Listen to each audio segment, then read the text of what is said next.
Founded in 1602, the Dutch East India Company quickly rose to prominence as one of the most profitable corporations the world had ever seen. Its success was built on a foundation of maritime prowess, shrewd business acumen, and a ruthless pursuit of profit. The company's primary focus was the lucrative spice trade, particularly the coveted nutmeg, which grew only on the remote Banda Islands in Indonesia. The Dutch East India Company was more than just a commercial enterprise. It was granted extraordinary powers by the Dutch government, including the ability to wage war, negotiate treaties, and establish colonies across Asia. This unique combination of corporate and state power allowed the VOC to dominate trade routes between Europe and Asia, creating a virtual monopoly that would last for nearly 2 centuries. At the heart of the company's strategy was the control of spice production and distribution. Nutmeg, with its aromatic flavor and perceived medicinal properties, was in high demand throughout Europe. The VOC recognized that by securing exclusive access to the Banda Islands,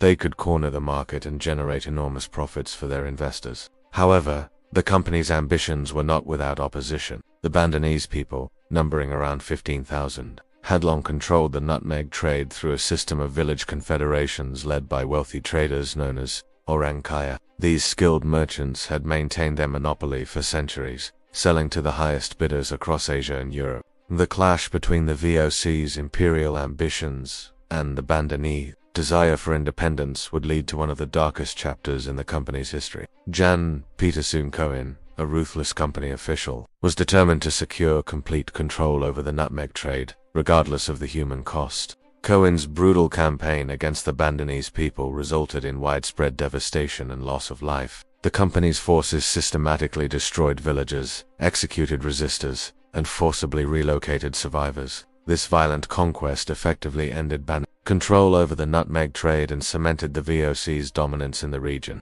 The success of the Dutch East India Company came at an overwhelming cost in human suffering. Its actions in the Banda Islands were just one example of the company's willingness to use extreme measures to achieve its goals. Similar patterns of exploitation and violence would be repeated across its vast network of trading posts and colonies. Despite the moral implications of its actions, the VOC's business model proved incredibly successful. The company's shares became the world's first publicly traded stock, and its profits soared to unprecedented heights. For much of its existence, the Dutch East India Company was the largest and most valuable corporation in the world. The company's influence extended far beyond trade. It played a crucial role in shaping the political landscape of Southeast Asia and the Indian subcontinent. The VOC established a network of fortified trading posts, which often grew into full-fledged colonies. These outposts served as centers of commerce and cultural exchange, leaving lasting impacts on the regions they occupied. As the 18th century progressed, however,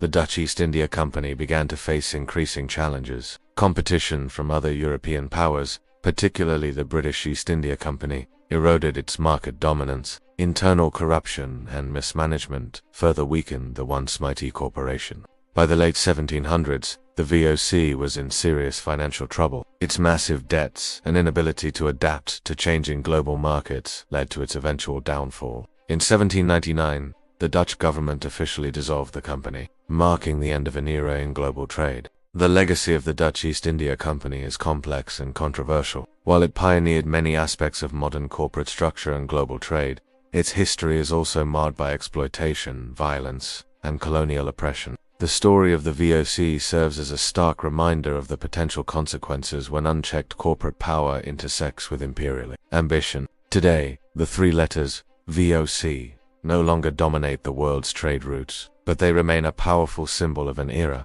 when a single company could shape the destiny of nations and transform the global economy. The rise and fall of the Dutch East India Company continues to offer valuable lessons about the interplay between commerce, power, and human rights in our increasingly interconnected world.